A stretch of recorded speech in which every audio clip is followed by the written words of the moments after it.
Hello, ഇന്ന് നമ്മൾ ബീഡ്സിൻ്റെ കുറച്ച് കളക്ഷനുമായിട്ടാണ് വന്നിട്ടുള്ളത്. അപ്പോൾ ഞാൻ കോമൺ ആയിട്ട് യൂസ് ചെയ്യുന്ന ബ്രാൻഡാണ് ഈ 222 എന്ന് പറയുന്നതും പിന്നെ പ്രിസോയുടെ ബ്രാൻഡും. സെയിം ബ്രാൻഡിലെ തന്നെ കട്ട് ബീഡ്സും അവൈലബിൾ ആണ് 222 എന്ന് പറഞ്ഞിട്ടുള്ള ബ്രാൻഡിൽ. അതുപോലെ തന്നെ ഇതിൻ്റെ ആൻറ്റി കളറും ഷൈനി ഗോൾഡൻ കളറുമാണ് ഞാൻ പർച്ചേസ് ചെയ്തിട്ടുള്ളത്. പിന്നെ വേറെ ഒരു കട്ട് ബീഡ്സിൻ്റെ ബ്രാൻഡ് എന്ന് പറയുന്നത് SG സ്റ്റാർ എന്ന് പറഞ്ഞിട്ടുള്ളതാണ്. ഇത് നല്ല ഷൈനിങ് ആയിട്ടുള്ള ഒരു ഗ്ലാസ് ബീഡ്സാണ്. ഇതൊക്കെ വെച്ചിട്ട് നമ്മൾ വർക്ക് ചെയ്യുകയാണെങ്കിൽ ആ ഒരു പ്രോഡക്റ്റിൻ്റെ ഫിനിഷിങ് നല്ല ലുക്കായിരിക്കും കേട്ടോ.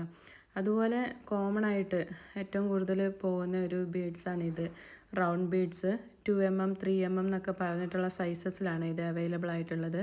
അപ്പോൾ ഞാൻ ഈ ബീഡ്സുകളെല്ലാം തന്നെ ഇതുപോലെ ബോട്ടിലാണ് സൂക്ഷിക്കുന്നത്. ഉപയോഗിക്കാനും എളുപ്പം ഇത് തന്നെയാണ് കേട്ടോ.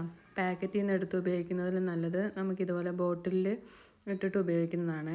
അതുപോലെ കളേഴ്സൊന്നും ഫെയ്ഡായി പോവുകയില്ല, യൂസ് ചെയ്യാൻ എളുപ്പമായിരിക്കും ഇതുകൊണ്ട്. ഓൾമോസ്റ്റ് എല്ലാ ബീഡ്സും ഞാൻ ഇതുപോലെ തന്നെ ബോട്ടിലാണ് സൂക്ഷിച്ച് വെക്കുന്നത്. അതാകുമ്പം കളറൊന്നും ഫെയ്ഡായി പോകുകയില്ല, നമുക്ക് യൂസ് ചെയ്യാനാണെങ്കിൽ എളുപ്പമായിരിക്കും കേട്ടോ. അപ്പോൾ ആരി വർക്കിന് ഒരുപാട് ടൈപ്പ് ബീഡ്സുകളുണ്ടല്ലോ, ഇതുപോലെ ലോങ് ട്യൂബും കട്ട് ബീഡ്സ്, ഷുഗർ ബീഡ്സ് എന്നൊക്കെ പറഞ്ഞിട്ട് കുറേ ബീഡ്സുകളുണ്ട്. ഇതൊക്കെ ഞാൻ ഈ കുഞ്ഞു കുഞ്ഞു ബോട്ടുകളിലാക്കി സൂക്ഷിക്കുക ചെയ്യുന്നത്.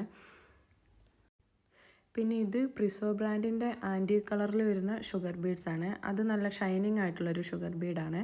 പിന്നെ ഞാൻ ഇതുപോലെ സീക്വൻസും ബീഡ്സുകളെല്ലാം ഇതുപോലത്തെ ബോട്ടിലാക്കിയിട്ട് സൂക്ഷിച്ച് വെക്കുകയാണ്. ബോട്ടിലാക്കിയിട്ട് ഞാനൊരു കാർഡ്ബോർഡ് ബോക്സിൽ ഇട്ട് വെക്കും. ചെറിയ മോളുള്ളതുകൊണ്ട് ഇതൊക്കെ എപ്പോഴും എടുത്ത് കളിക്കുകയും വായിലൊക്കെ ഇടാനുള്ള ടെൻഡൻസി അധികമാണ്. അതുകൊണ്ട് ഞാൻ ഇതുപോലെയാണ് സൂക്ഷിച്ച് വെക്കുന്നത്.